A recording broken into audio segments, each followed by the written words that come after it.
Makanya kenapa kemudian bab ini sangat penting, karena ini bisa merusak akidah. Baik, kita masuk pada pendalilan beliau pengarang rahimahullahu taala. Yang pertama, Syekh membawakan surah Al-A'raf ayat 131. Allah Subhanahu wa taala mengatakan, "Ala innama ta'iruhum indallah walakinna aktsarahum la ya'lamun." Ketahuilah, sesungguhnya kesialan mereka itu adalah ketetapan dari Allah, akan tetapi mereka tidak mengetahui. Hakikatnya orang-orang tatoyur itu mereka menolak takdir. Mereka menolak takdir. Dan mereka menyandarkan nasib mereka bukan kepada takdir, pada Allah, tapi kepada benda-benda yang ditakutkan.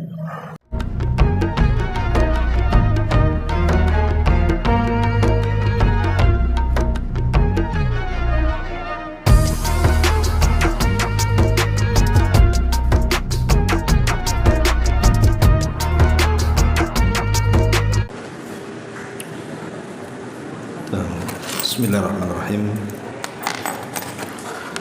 Assalamualaikum warahmatullahi wabarakatuh.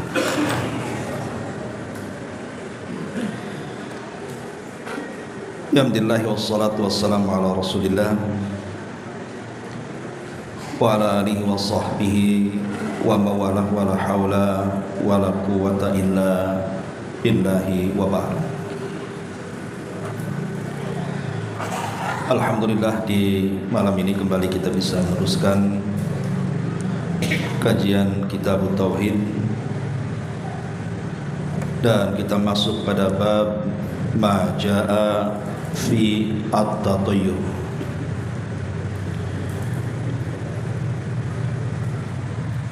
Bab ini bicara tentang tatayyur. Dan tatoyur ini artinya menganggap sial terhadap apa yang dilihat, didengar, ataupun diketahui. Dan tradisi tatoyur ini bukan hanya terjadi di zaman Nabi SAW, khususnya di zaman Arab dahulu, tapi sejak zaman dulu, sejak zaman Nabi Musa alaihi salatu wassalam dan juga para nabi yang lainnya, tatoyur ini sudah ada. Makanya nanti pengarang di sini akan menyebutkan beberapa dalil tentang bab ini. Ma'asyiral muslimin wal muslimat rahimani wa rahimakumullah. Sebelum saya menjelaskan matan daripada bab ini, sedikit kita menjelaskan tentang gambaran tatoyur dulu. Walaupun sudah dijelaskan pada bab sebelumnya, tapi dalam bab ini pengarang lebih rinci lagi mengenai bab tatoyur ini. Kalimat tatoyur sendiri memang diambil dari kalimat at-ta'ir, artinya burung. Karena di zaman jahiliyah mereka menganggap burung ini dijadikan sebab sial dan untungnya perniagaan mereka. Jadi kalau mereka hendak berniaga, maka mereka akan menerbangkan burung. Kalau burung mereka kemudian terbang ke arah kiri dan tidak terbang ke arah kanan, maka mereka menganggap itu kesialan. Atau terbang ke arah Syam, bukan terbang ke arah Yaman, maka itu juga sebuah kesialan. Makanya mereka tidak akan melakukan perniagaan, karena dianggapnya terbangnya burung ke arah Syam itu membawa kesialan bagi mereka. Maka kemudian dari bab ini diambil kalimat at-tiyarah ataupun bab at-tatoyur di sini. Tetapi secara istilah bahwa tatoyur ini bukan hanya sekedar bicara soal burung saja. Syekh Utsaimin rahimahullahu taala menyebutkan bahwa tatoyur ini bisa terjadi kepada segala hal. Bisa saja kepada yang dilihat, didengar, diketahui, dimimpikan, dan begitu seterusnya. sampai dinukilkan ada seorang khalifah dari khalifah-khalifah kaum muslimin. Dia hendak melakukan safar,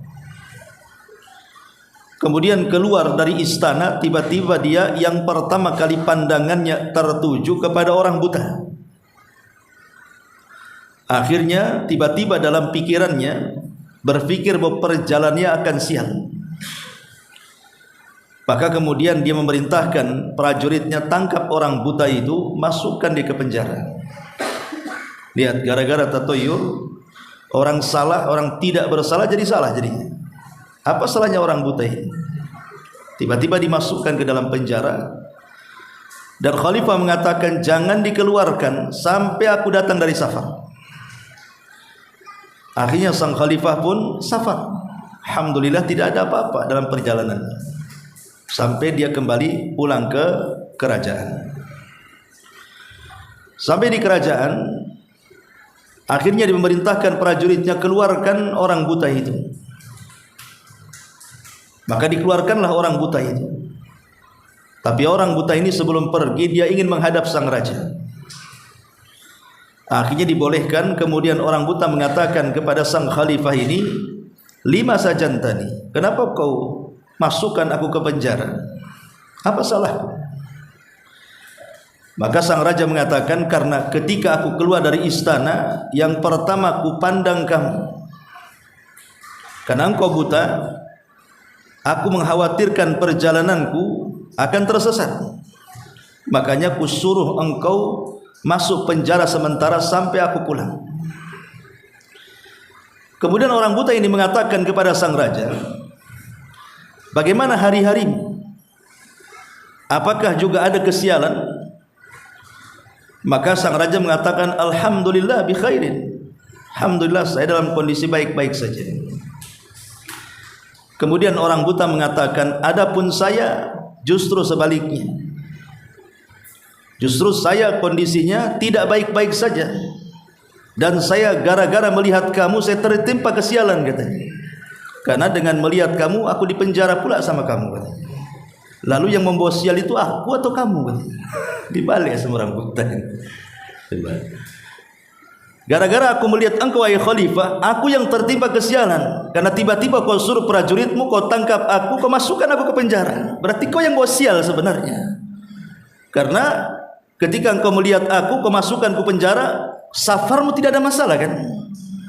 Lah siapa yang berhak dikatakan sial kalau begitu? Lah dari sini ma'asyiral muslimin yang dimuliakan Allah Subhanahu wa taala, tidak ada yang sial. Sial itu datang dari Allah, sebagaimana juga ketidaksialan itu juga datang dari Allah Subhanahu wa taala. Lah pengarang memasukkan bab tatoyur ini ke dalam kitab tauhid, karena memang tatoyur ini merusak tauhid. Makanya Imam Tawus ketika hendak safar, tiba-tiba kemudian pembantunya mengatakan ketika mendengar ada burung gagak yang berbunyi di malam hari, tiba-tiba dia ketakutan dan menganggap safarnya akan sia. Maka Imam Tawus mengatakan kepada pembantunya, itu hanya sekedar burung, tidak ada pengaruh dengan safar kita. Tapi karena engkau sudah menganggap burung gagak itu akan membawa sial, kalau begitu la tusafir ma'i, kalau gitu jangan kau safar bersamaku. Diusir, kau jangan safar. Kau yang membuat sial bukan burung itu, katanya. Ma'asyiral muslimin yang dimuliakan Allah Azza wa Jalla. Lah dari segi mana tatoyur ini merusak akidah? Pertama, orang yang bertatoyur ini telah memutus tawakalnya kepada Allah Subhanahu wa taala dan bersandar kepada selain Allah. Karena orang tatoyur ini menganggap bahwa apa yang dilihat, apa yang didengar, apa yang diketahui, itulah yang kemudian disandarkan kepada hal-hal itu. Dia tidak bersandar kepada Allah Subhanahu wa taala. Kalau betul-betul dia tawakal kepada Allah Subhanahu wa taala, bahwa yang mendatangkan manfaat ataupun mencegah madarat itu Allah Subhanahu wa taala, dia tidak akan terpengaruh dengan apa yang dilihat, apa yang didengar ataupun apa yang diketahui. Pamannya apa yang dilihat seperti tadi, tiba-tiba seperti ada seorang syekh bercerita, Pertama kali ada seseorang membuka toko, tiba-tiba yang pertama membeli orang buta, langsung ditutup 1 hari tak buka, karena katanya ini pembawa sial. Atau apa yang didengar? Dia mendengar suara burung gitu ya. Wah, ini ada masalah nih. Akhirnya kemudian tidak jadi. Atau apa yang diketahui, atau apa yang dimimpikan, dan begitu seterusnya. Lah orang-orang yang seperti ini yang akhirnya membatalkan aktivitasnya karena menyandarkan kepada tatayyur tadi, secara otomatis dia menghilangkan tawakal. Karena kalau dia yakin nggak mungkin terjadi, pasti dia tidak mungkin menggagalkan safarnya, atau menggagalkan usahanya, atau menggagalkan aktivitasnya, karena dia menggantungkan diri kepada Allah Subhanahu wa Ta'ala. Ini yang pertama. Jadi tatayyur itu merusak akidah dari sini karena menghilangkan tawakal. Yang kedua, ia telah bergantung kepada sesuatu yang tidak ada hakikatnya. Orang tatayyur itu kan menerka-nerka, belum terjadi sudah ada kekhawatiran. Oh, nanti nih kalau kita maksa safar ini, setelah ada burung ini burung itu, nanti kita celaka. Lah belum terjadi. Lah ini kan namanya bersandar kepada sesuatu yang tidak ada hakikatnya namanya. Dan ini masuk kepada khayalan, akhirnya kemudian masuk pada bab khurafat jadinya. Dari sinilah kemudian tatayyur itu merusak akidah. Ini yang kedua. Kemudian yang ketiga, orang-orang yang tatayyur ini terkadang mereka dirundung dengan perasaan takut. Dan takut kepada tatayyur itu lebih besar dibandingkan takutnya ia kepada Allah. Pada Allah Subhanahu wa Ta'ala mengatakan, fala takhafuhum wa khafuni. Jangan kalian takut kepada mereka, takutlah kepadaku. Kenapa takut kepada burung gagak? Kenapa takut kepada burung hantu dan begitu seterusnya? Jadi di sini juga merusak akidahnya di sini. Karena biasanya orang tatayyur itu selalu dirundung dengan perasaan takut. Bukan takut kepada Allah, tapi takut kepada selain Allah Subhanahu wa Ta'ala. Kemudian juga yang keempat, mendatangkan sifat pesimis. Dan sifat ini tentu sangat bertentangan dengan sifat seorang muslim yang senantiasa optimis. Karena sifat optimis ini membangkitkan kita amal, membangkitkan kita untuk melakukan sesuatu kan. Orang kalau optimis itu pasti tidak mungkin membatalkan sesuatu. Yang ada dia makin semangat kalau optimis itu. Ah, nggak ada apa-apa, pergi aja. Kan gitu orang optimis itu. Ya. Kalau sifat pesimis sebaliknya, aduh, nggak usahlah, nanti ada apa-apa. Akhirnya tidak pergi jadinya kan. Jadi orang-orang yang pesimis ini membatalkan amal. Tapi orang yang optimis ini justru semangat beramal. Nah ini juga merusak hati seorang muslim nih tatayyur ini. Kemudian juga tatayyur ini tasyabbuh dengan orang-orang jahiliyah. Jadi tatayyur ini tasyabbuh dengan orang-orang jahiliyah. Dan Nabi SAW mengatakan, man tasyabbaha biqaumin fahuwa minhum. Barang siapa yang tasyabbuh dengan sebuah kaum, maka dia masuk dalam kaum itu. Karena tatayyur ini tradisi jahiliyah. Berarti kalau seandainya kita ikut-ikut tatayyur, berarti kita menyerupai adat istiadat jahiliyah. Bahkan terkadang tatayyur ini mau tidak mau, sadar ataupun tidak, terkadang dia mencela Allah Subhanahu wa Ta'ala. Dengan cara apa? Contohnya umpamanya ketika dia mencela waktu, menganggap hari sial, bulan sial, tahun sial dan begitu seterusnya. Apa kata Allah dalam hadis qudsi itu? La tasubbud dahra fa innama ana dahr. Jangan kalian cela waktu, akulah yang membolak-balikan waktu. Kalau dia mengatakan bahwa bulan Muharram itu bulan sial, bulan Safar itu bulan sial, atau bulan-bulan tertentu itu dianggap sial, maka hakikatnya dia sedang mencela yang menciptakan bulan dan yang membolak-balikan bulan itu. Lah dari perkara-perkara inilah kenapa tatayyur itu sangat dilarang dalam Islam. Sangat dicela dan dilarang di dalam Islam. Ma'asyiral muslimin, yang dimuliakan Allah Subhanahu wa taala, apalagi tatayur ini membuka lebar-lebar penyebaran khurafat di tengah-tengah masyarakat. Akhirnya orang-orang awam ya percaya saja kan. Karena biasanya khurafat itu paling dekat dengan tatayur. Cerita-cerita aneh, cerita-cerita yang menakutkan itu kan dari tatayur itu. Padahal itu sebenarnya khurafat itu kan. Nah, jadi tatayur itu membuka jalan penyebaran khurafat di masyarakat. Akhirnya orang-orang yang tidak dalam akidahnya, tidak dalam tauhidnya, mempercayai cerita-cerita fiktif, hoak dan yang semacamnya.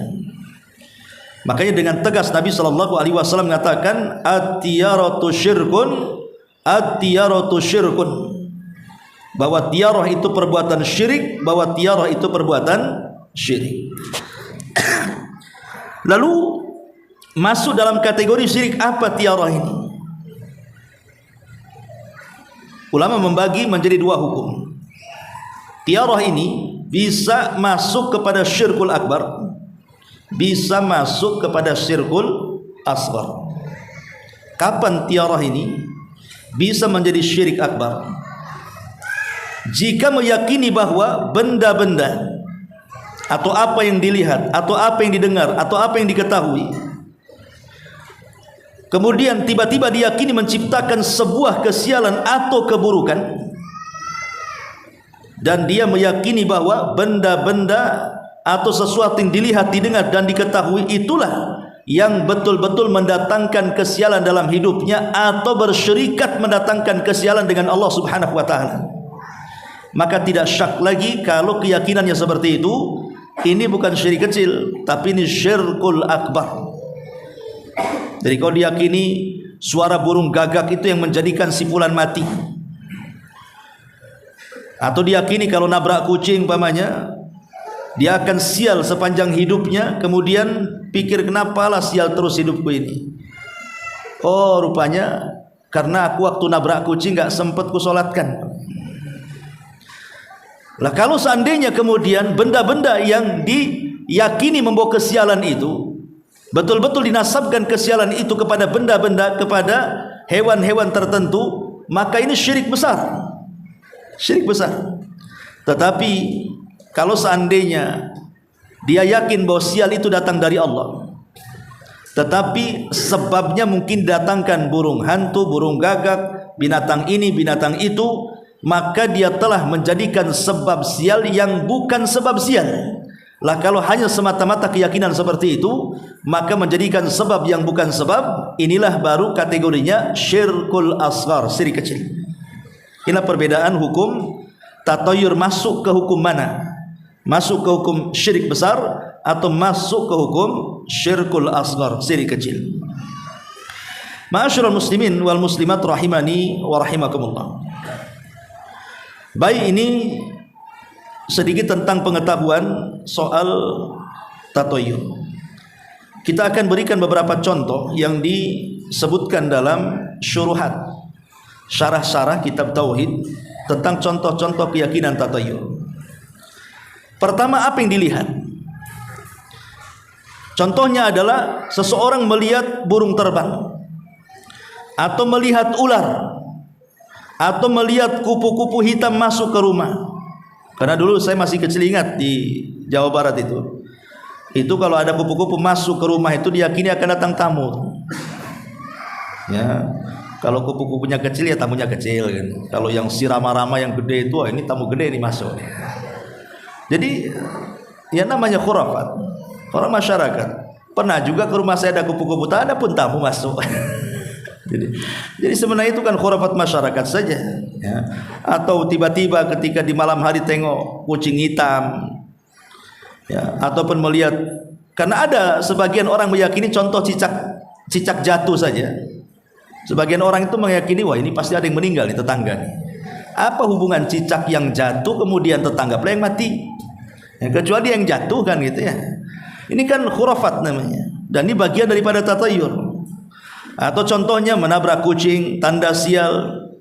Kalau tidak sampai dikafani dikuburkan dengan layak gitu kan. Atau hujan dalam kondisi panas, ya, itu juga dianggap sial. Ataupun melihat pelangi dan begitu seterusnya. Ini apa yang dilihat? Pokoknya apapun yang dilihat. Seperti tadi ketika contoh tadi khalifah kan melihat orang buta dianggap sial. Ini contoh yang dilihat atau yang didengar. Seperti mendengar umpamanya suara-suara yang aneh di kuburan, atau suara-suara elang, suara-suara gagak, ataupun mungkin suara-suara yang menakutkan, kemudian dihubung-hubungkan dengan kesialan, maka ini juga khurafat dan ini juga tatayur. Atau apa yang diketahui, seperti mamanya mengetahui tentang sialnya bulan Muharram, sialnya bulan Safar, sialnya angka-angka tertentu, angka 4, angka 6, angka 13, angka 14 atau apa gitu ya. Atau mamanya ketinggalan barang. Wah, ini kenapa ini bisa barang pula ketinggalan, apa ini ya. Jangan-jangan bos sial ya. Atau anak jatuh, anak terluka dan begitu seterusnya.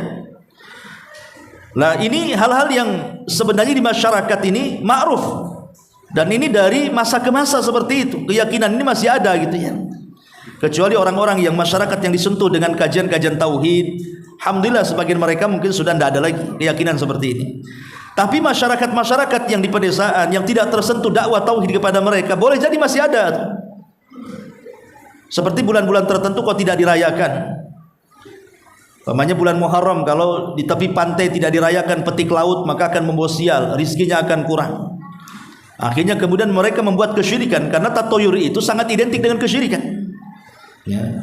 Dulu saya ingat di sawah-sawah itu biasanya ada pincuk dari daun, kemudian ditaruh di pojok sawah, itu isinya nasi sedikit, kemudian ikan teri, ada sepotong telur puyuh ya. Itu tidak tahu dipersembahkan kepada siapa, Dewi Sri itu apa tuh, saya tak paham juga. Tapi itu kan bagian daripada khurafat tatayur ya. Lah hal yang seperti yang demikian ini contoh-contoh tatayur. Lah inilah yang merusak akidah.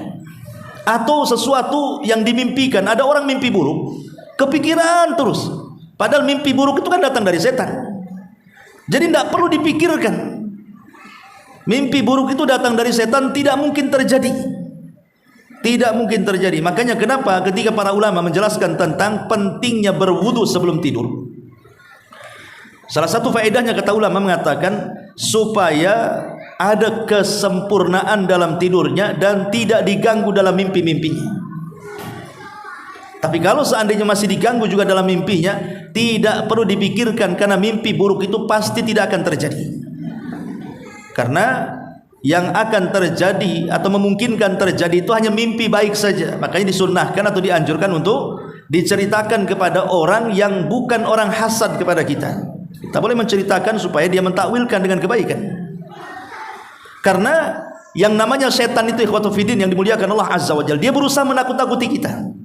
Makanya dia akan masuk dalam setiap media. Media apa saja, setan itu akan masuk di situ supaya kita takut.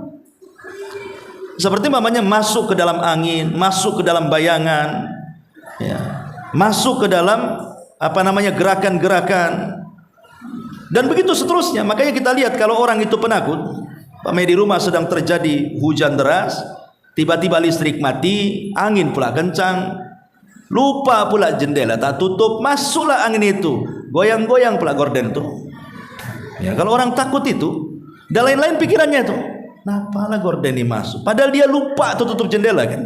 Atau boleh juga anak kucing dibawa main-main di bawah gorden.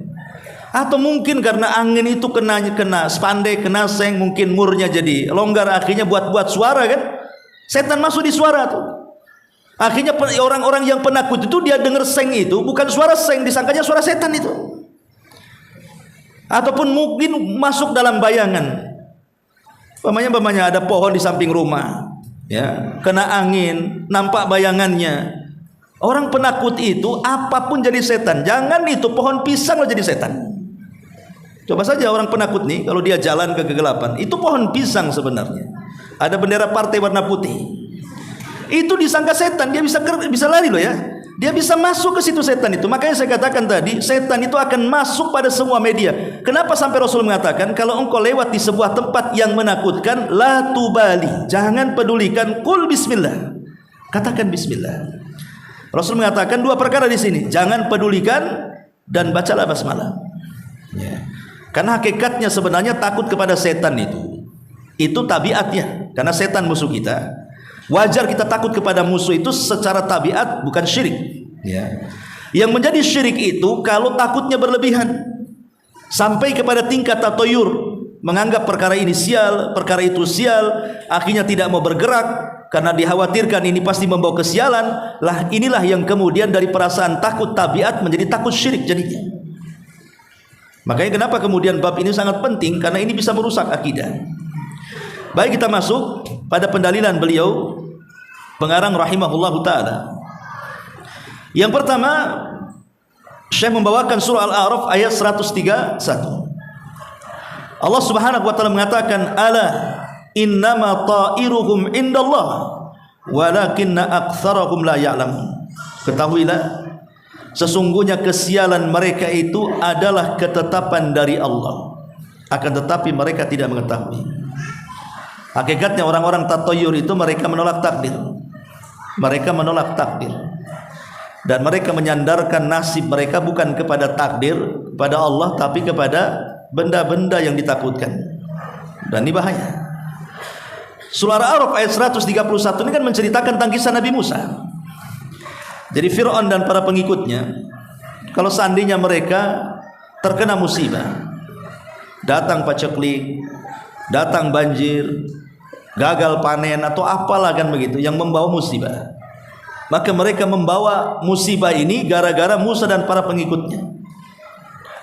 Tapi kalau mereka kemudian mendapatkan keuntungan dari duniawi, panennya bagus gitu kan, hujan turun, hidup makmur, maka mereka mengatakan ini karena kebaikan kami, ini karena kebaikan kami semuanya, makanya tempat kami makmur. Tapi kalau kemudian hilang kemakmurannya, ini gara-gara Musa datang nih katanya. Jadi Nabi Musa itu jadikan objek datangnya kesialan.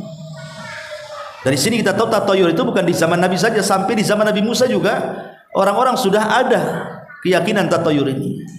Kemudian yang kedua, surah Yasin ayat 19. Allah Subhanahu wa taala mengatakan, qalu ta'irukum ma'akum a in dzukirtum bal antum qaumun musrifun. Mereka para rasul berkata, kesialan kalian itu adalah karena kalian sendiri. Apakah jika kamu diberi peringatan kamu bernasib sial? Sebenarnya kamu adalah kaum yang melampaui batas. Jadi surah Yasin ayat ke-19 ini kan menceritakan tentang sebuah kisah yang terjadi di di zaman sebelum Rasul sallallahu alaihi wasallam dan setelah Isa. Jadi ataupun kisahnya disebut dengan Ashabun Najjar. Dalam surah Yasin ada kisah namanya Ashabun Najjar. Itu terjadinya antara selang meninggalnya Isa, Isa diangkat ke langit, tidak meninggal Isa dalam Islamnya, diangkat ke langit, dan sebelum Nabi sallallahu alaihi wasallam diutus. Jadi pertengahan. Disitulah ada kisah di mana ada satu kampung diutus 3 utusan. Setelah kemudian awalnya 2 utusan dulu, tetapi semua orang kampung itu menolak 2 utusan ini. Akhirnya Allah tambah satu lagi menjadi 3. Fa'ajazna bitsalits. Kami kuatkan dengan 3 nabi lagi. Tapi 3-3-nya juga didustakan. Akhirnya mereka menganggap bahwa kedatangan 3 nabi ke tengah-tengah mereka itu adalah kesialan. Gara-gara datang kalian kemari, akhirnya kami hidup susah katanya. Makanya para rasul mengatakan ta'irukum ma'akum. Para rasul itu kemudian membantah dan mengatakan kesialan kalian itu adalah karena kalian sendiri. Kemudian a'in dzukirtum bal antum qaumun musrifun. Apakah jika kamu diberikan peringatan, maksudnya datang seorang rasul memberikan peringatan kemudian kedatangan rasul itu dianggap sial? Tidak, kesialan itu justru karena kalian menolak rasul, bukan karena adanya rasul, tapi kalian menolak rasul, itulah kesialannya. Karena kesialan itu datang dari dosa. Kesialan itu datang dari dosa. Siapapun yang melakukan dosa maka pasti dia akan mendapatkan kesialan. Makanya para rasul mengatakan kedatangan kami loh tidak membawa kesialan. Justru kalian menolak kami itulah yang membawa kesialan. Karena menolak ajakan para nabi dan rasul. Akhirnya kemudian ketika mereka menolak 3 nabi ini hampir dibunuh, maka datanglah seorang laki-laki namanya Habibun Najjar. kemudian menolong 3 rasul ini dan berusaha mengingatkan orang desa itu agar menerima 3 orang ini dakwah mereka. Tapi justru Habibun Najjar malah dirajam sampai mati. Nah, setelah mati meninggal dunia, 3 rasul ini juga tidak lepas dari pembunuhan. Itulah kejamnya orang-orang Bani Israel, khususnya orang-orang Yahudi. Mereka membunuh para nabi tanpa ada hak yang dibenarkan. Kemudian pengarang juga membawakan sebuah hadis dari Abu Hurairah radhiyallahu anhu. Nabi sallallahu alaihi wasallam bersabda, "La adwa wala tiyarata wala hammata wala safara."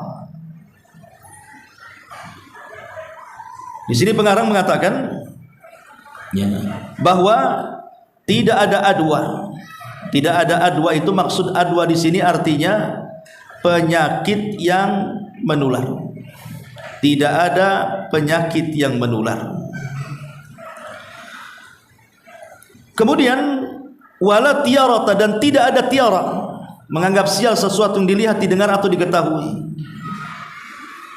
Itu namanya tiara. Ya.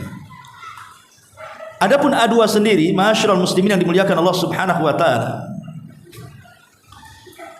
ada sebuah riwayat. Jadi ada orang Arab Badui yang datang menemui Nabi sallallahu alaihi wasallam, kemudian bertanya tentang ada satu unta yang berpenyakit kulit.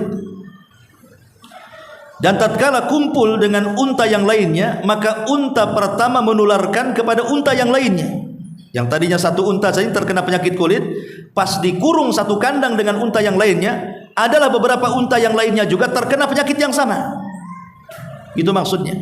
Ya. Seakan-akan orang Arab Badui ini meyakini bahwa gara-gara unta yang berpenyakit itu akhirnya mengakibatkan unta yang lain tertular dengan penyakitnya.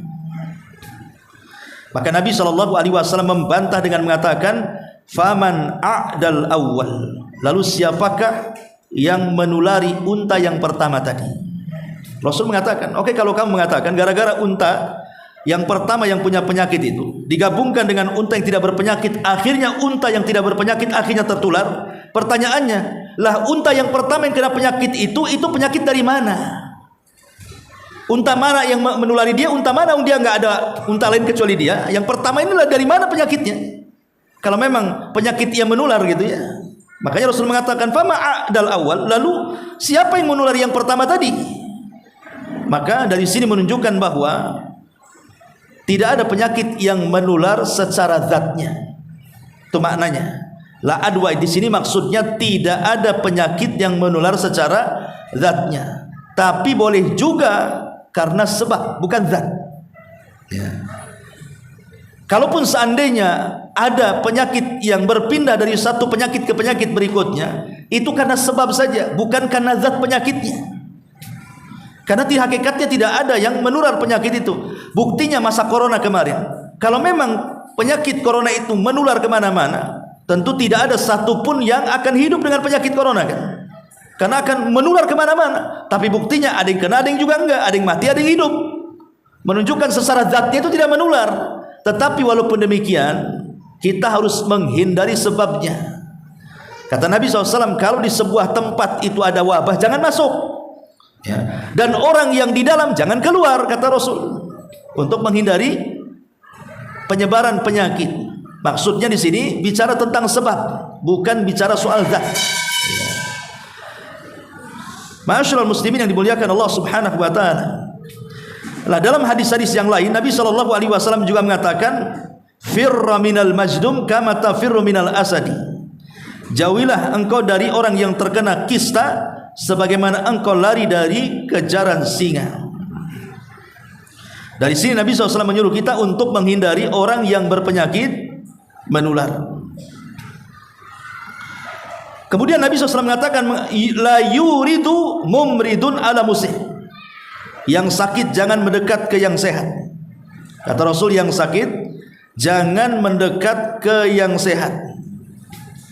Nah, lihat, memang kesannya hadis-hadis ini seolah-olah memang ada penyakit itu yang menular gitu ya.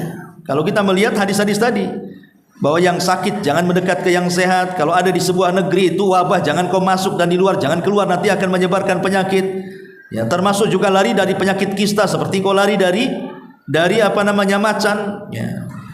Jadi ini semua dijelaskan oleh Nabi SAW bahwa penularan itu terjadi bukan karena zat penyakit, tetapi semuanya kembali kepada izin daripada Allah Subhanahu wa taala. Kalau Allah tidak izinkan, tidak akan menular.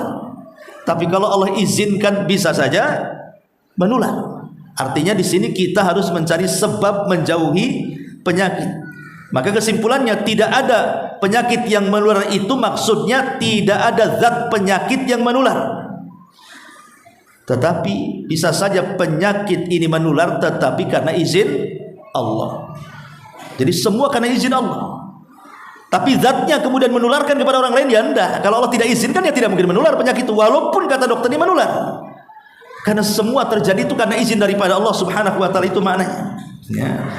Jadi semuanya karena izin dari Allah Subhanahu wa taala.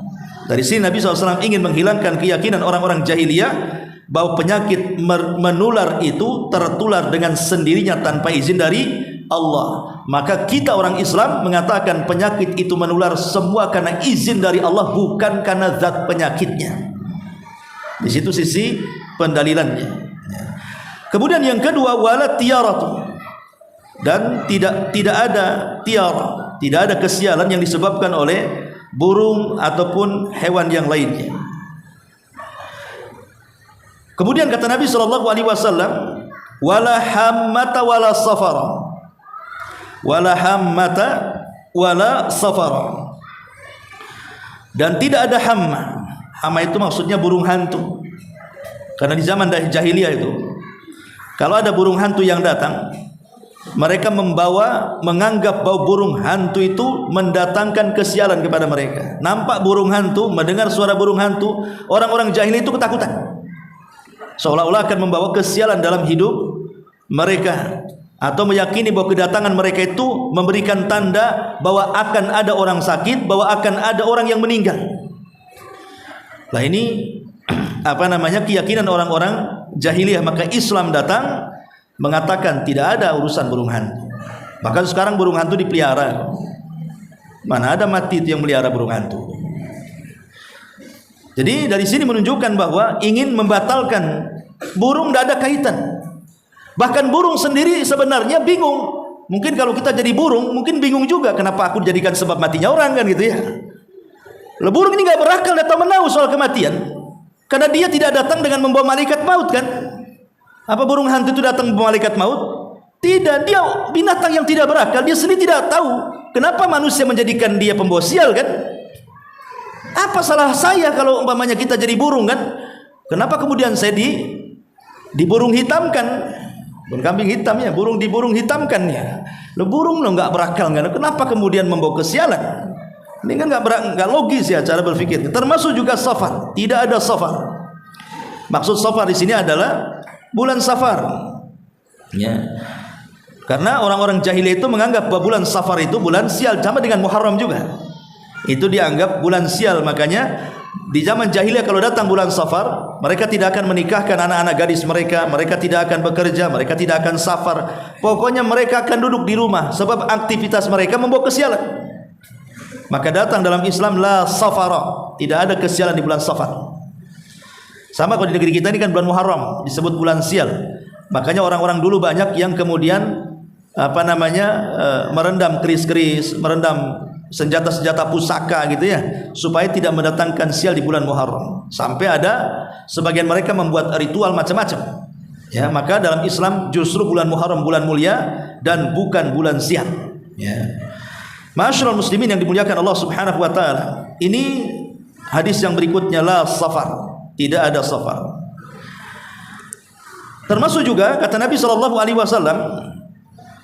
setelah menyebutkan la safara dalam riwayat Muslim, wala nau'a wala ghulah, tidak ada nau' dan tidak ada ghul. Nau' itu artinya bintang.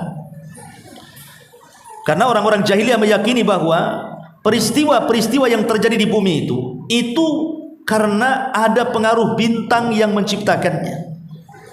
Jadi mereka meyakini bahwa bintang itu membawa pengaruh. Makanya kemudian Dalam Islam itu, dalam ilmu nujum, ilmu perbintangan itu kan dibagi dua. Ada ilmu tasir, ada ilmu taksir. Yang dilarang itu taksir, yang dibolehkan tasir. Taksir itu memberikan pengaruh. Makanya mereka meyakini bahwa terjadinya gempa, tsunami, hujan, macam-macam. Mereka menganggap itu terjadi karena kemunculan bintang tertentu. Bintang inilah yang mempengaruhi, akhirnya terjadi hujan. Makanya kenapa kemudian doa ketika turun hujan itu salah satunya Rasul mengatakan apa? Mutirna bifadlillahi wa birahmatihi. Kita dihujani dengan karunia dari Allah. Untuk membantah orang-orang jahiliyah yang mengatakan mutirna binawi kadza wa kadza. Kami dihujani dengan bintang ini dan bintang itu. Maka kita bantah keyakinan itu dengan kalimat mutirna bifadlillahi wa birahmatihi Allahumma sayyiban nafi'ah, kata Rasul. Ya Allah, berikan hujan yang bermanfaat. Kemudian wala ghul. Ya, ghul ini semacam hantu lah. Di masyarakat kalau keyakinan kita kan, ya biasanya ghul itu istilah kita itu ya keyakinan terhadap setan, terhadap hantu, genderuwo, suster ngesot atau apa itu istilah itu, sundel bolong. Di negeri kita kan banyak istilah-istilah untuk hantu-hantu. Sebenarnya itu kan film-film saja waktu ini. Intinya jin sebenarnya. Cuman banyak kali namanya. Ya. Jadi keyakinan-keyakinan kita tidak mengingkari. Kalau maksudnya adanya hantu, adanya jin yang jahat, kita tidak mengingkari. Tapi yang dimaksud wala ghul di sini artinya mereka meyakini bahwa ghul itu ada setan-setan tertentu yang datang menakut-nakuti untuk membawa sial. Ya. Maka Islam mengatakan la ghul, tidak. Ya. Tidak ada ghul, tidak ada hantu. Maksudnya tidak ada hantu itu bukan berarti mengingkari nggak ada sama sekali hantu, bukan itu maksudnya. Maksudnya tidak ada hantu yang membawa kesialan. Ya, kesialan. Kalau kita berzikir kepada Allah Subhanahu wa taala, mendekat kepada Allah, berusaha untuk beribadah, tidak mungkin hantu juga atau jin-jin jahat itu menggoda kita. Dan ingat bahwa tidak boleh kita ini memberikan takut kecuali kepada Allah Azza wa Jalla. Makanya kenapa tidak ada hantu yang membawa perasaan takut? Karena banyak orang-orang yang lebih takut setan dibandingkan takut kepada Allah. Seorang ahli tauhid tidak boleh. Ya. Wallahu a'lam. Ya, ini sudah isya. Subhanaka wa bihamdika asyhadu an la ilaha illa anta astaghfiruka wa atubu ilaik. Allahu ta'ala alam. Assalamualaikum warahmatullahi wabarakatuh.